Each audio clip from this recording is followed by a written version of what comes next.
Okay, guys, so we got Brian's KO show. I think it's MP something. I can't remember exactly the model. He just picked it up the other day for 200 bucks. It came with all sorts of crazy friggin' stuff too, so all sorts of old motors and whatnot. But anyways, so we got the engine here, which is a Lamberto Calari, which I'm sure most of you have probably never heard of, and if you did, they're pretty rare. And it is stuck fast. So I noticed that all the screws were loose on it. So let's get into this guy here. Just gonna have a quick look inside and see what we got in there. And go from there. Carburetor for it. If you look at the size of the intake port, pretty big. So I had a YouTuber recently get a hold of me, and he rode his bike all the way from let's take the cylinder head off here. These are all flathead screws, by the way. Let's see if I can get these damn things out of there. There we go. I hate these flathead screws, man. They are a big pain in the ass.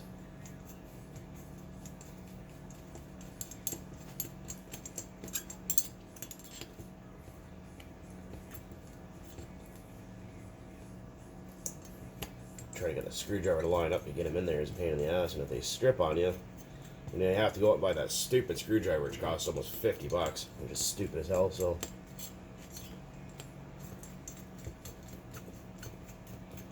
yeah, so I was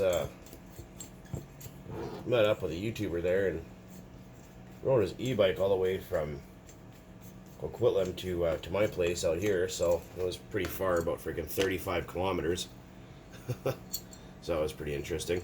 I don't know if you want your name mentioned, so I'm not gonna. But there we go. Yeah, I'll show you those screws what I'm talking about here. So everybody in the world uses cap head Allen cap screws.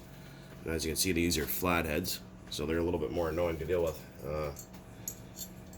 Typical on Italian engines. Typical Italians, they got to do everything different. So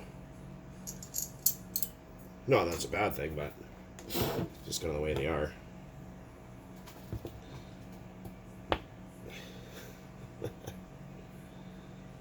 Oh, looks like it was probably running okay before it was put away. Don't lose that head shim. Let's see, that's Allen cap. See, all these screws on this thing are all loose, so I'm assuming someone had it apart before I did. And it's gummed up, it doesn't turn over, it's stiff as a fucking wedding prick, so... yeah, it's years, and I don't know how long this truck sat for, but... well, shit, if I had to guess, maybe 10 years or longer. And it was made with parts and everything else from RC Pit Stop in Langley, BC, Canada, which is pretty neat. It's not far from me, actually.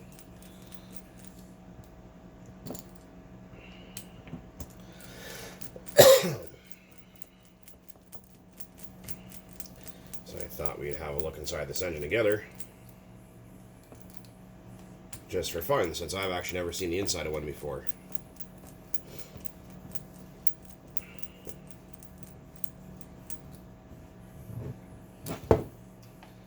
Right.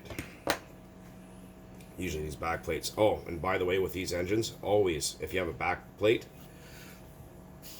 excuse me, if you have a back plate engine like this, very, very, very important. Always rotate the piston up, because if you don't, you'll break the piston or damage it. So let's see. It's pretty gummy. It's moving though. This one's about halfway up, so it should be able to clear the back plate. If not, I'll have to try to heat it up and move the piston before I can... Oh, there it goes. Oh. Uh-oh. I see chunkage. Uh-oh.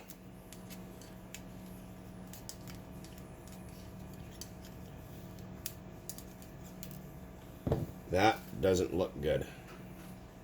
That looks like piston skirt, just what I was talking about. I hope that's not what that is. I'm gonna hit that with some liquid ranch. Let's see if we can maybe get this guy to kind of turn over here a little. Oops, a little bit. I'm not really worried about the dirt at the moment because this thing's going to be coming completely apart. So let's see here. This is a liquid wrench. It's better than WD-40 by far. WD-40, like I said, is water dispersant. Formula 40, this stuff's actually more of a better penetrating oil / solvent. Oh, hey, it's moving. This thing was like jammed solid before. Oh, it turns over freely. Oh, no. Oh, yeah, look at that. I don't know if you guys can see in there. There's a significant chunk of piston missing. Shit. Oh, boy. Either this guy came apart and dude left it, or he forced it and broke it. Because if you look through that exhaust port window right there, I don't know if you guys can see, but kind of. Yeah, there's a big chunk of piston missing out of there. Well, shit. That's not good. Wow, that's really shitty. This is a nice engine, too. Rare as rocking horse shit nowadays. But hopefully that connecting rod doesn't look like it was the problem. It's still there, so we're gonna need new bearings for sure. And yeah, you can hear it's all crunchy and gritty and totally like not lovely at all. So maybe let's see if I can get that piston up high enough. Let's see if we can get that sleeve out of there. This is a 21, by the way. Disgusting. Anyways, I'm gonna go grab my torch, and we're gonna heat up that block a little bit, and we're gonna go underneath there with a chopstick and see if we can push that sleeve up and get that piston out and have a look at it. Okay, back.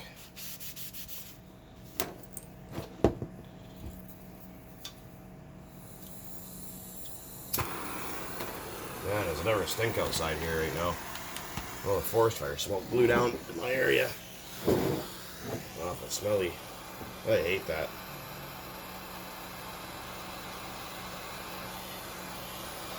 And a lot of people is going to go, oh my god, you blowtorch the motor, you're an idiot. Well, it doesn't hurt it. There's a right way to do things, there's a wrong way to do things. I don't have a heat gun.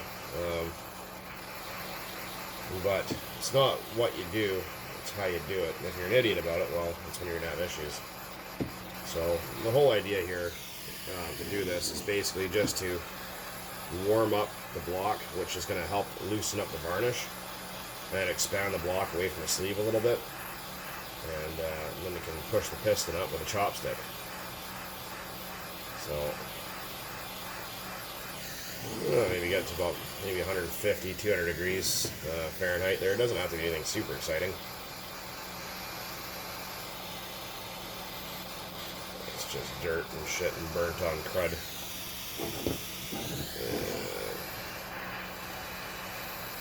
So I think I'm going to talk to Mr. Rick at RB Mods and see if Mr. Rick has what I need, hopefully.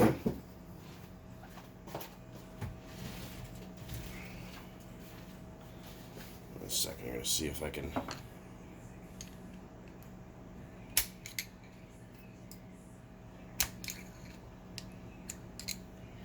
There you go. So as you can see, if you just look down, it's kind of hard to see in there, but right where you see the bottom of the sleeve there, you just grab a chopstick or something plastic or wood, if you can. Really try to avoid using shit that's made of metal because you can damage your sleeve. And you don't want to do that if you can help it. Oof, it's stinky. Where's my needle nose pliers at? There we go.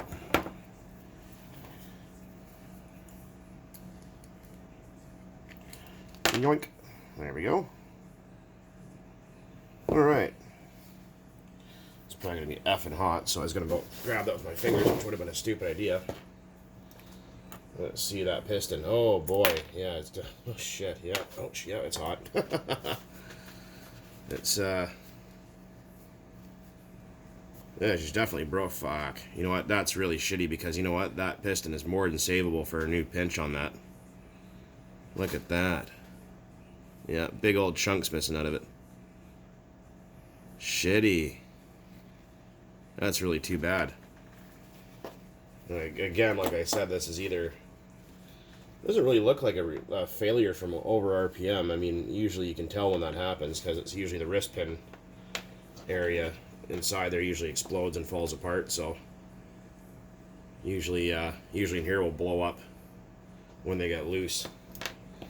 Like in the Traxxas motors, they let go like that. So, and by the way, speaking of Traxxas engines, I'm sure you guys have seen my 3.3, and I've mentioned it several times before.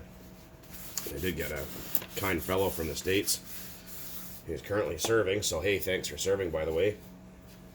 He sent me a 3.3, a dead one, and I was going to make the handmade connecting rod for it. I'm still going to, but I want to get the engine at least broken in first before I do that. Let's have a look at that sleeve. And so there's your exhaust port. There's your transfer ports, right? You can see there's 3 of them there. You got 2. Is there 2? No, hold on. Exhaust, transfer, boost port, more transfers.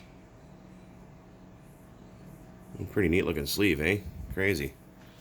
But yeah, so anyways, I'm just going to run with a factory, fuck's sake, that held up freaking heat for a pretty long time. I am going to get just a factory rod for now to replace the broken one, or the lack of rod I should say that I have, and run it as is, break it in, run it as is until I get my other parts in for it, or make my other parts I should say. So it's going to be running with the low C or law C or however you spell it, 3.4 connecting rod, or sorry, carburetor, and whatnot. But I'm going to rebuild that engine on video just for you guys, so we know that the broken part faced the back.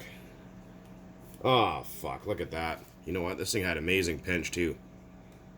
See that? Now if that piston popped all the way up to the top of that sleeve, like came out the end of it, we'd know that sleeve was shot. Man, this thing would have run fine.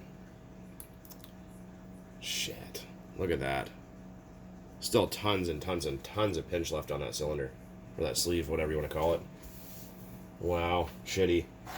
Because like I said, when I got this engine here, when it got dropped off to me, it didn't turn, but all the screws were all loose. So I'm assuming what happened is someone did something stupid and broke it and just shoved it back together, got pissed off and left it on the shelf for years on end.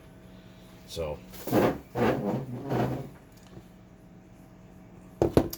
it's hot. But yeah, anyways. So yeah, what happens here is you can see, so we're going to pretend the engine's together here. So when you rotate the piston down, this right here, this cutaway is there to relieve the piston so it doesn't smack the back plate, right? So what happens is, if your piston's not up in the cylinder, when you take this off, it'll hook the bottom of the piston skirt there, and it'll break it off, because a lot of people, and there's no pry marks on here, so I'm not sure if that's actually what did it. Because you'll get Uncle Ned there. Shout out to Uncle Ned if you have one. Is you'll get someone that doesn't know any better, and they'll try and pry off the back plate, and the piston skirt will be stuck in there, and it'll break off the piston, right? Break up the piston like that. So you got 2 chunks there, and yeah, shit, that's a shame.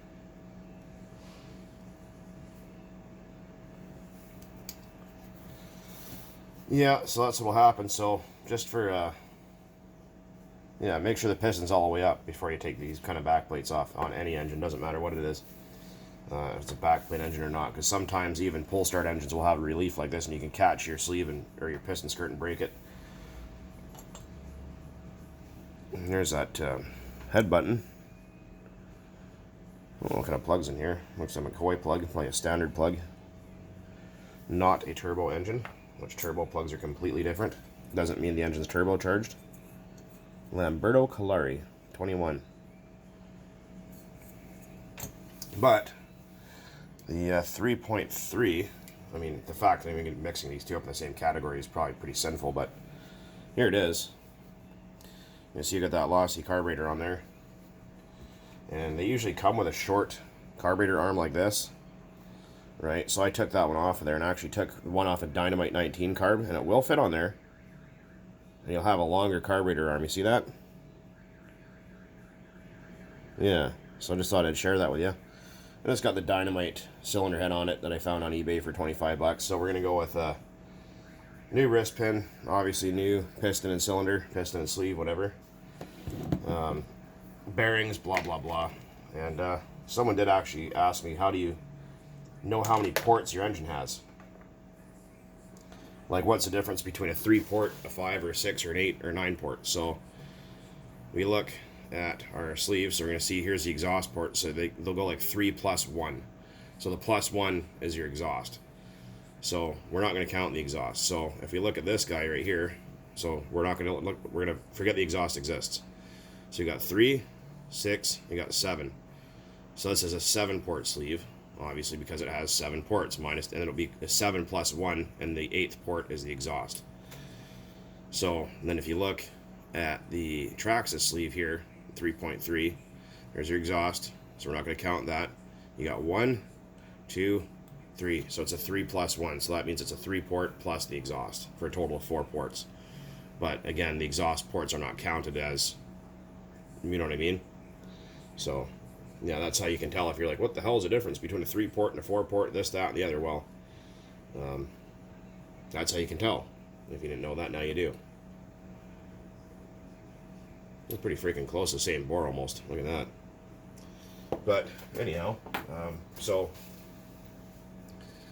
yeah, just a little bit of a monster there. Got a lot of work to do cleaning that guy up.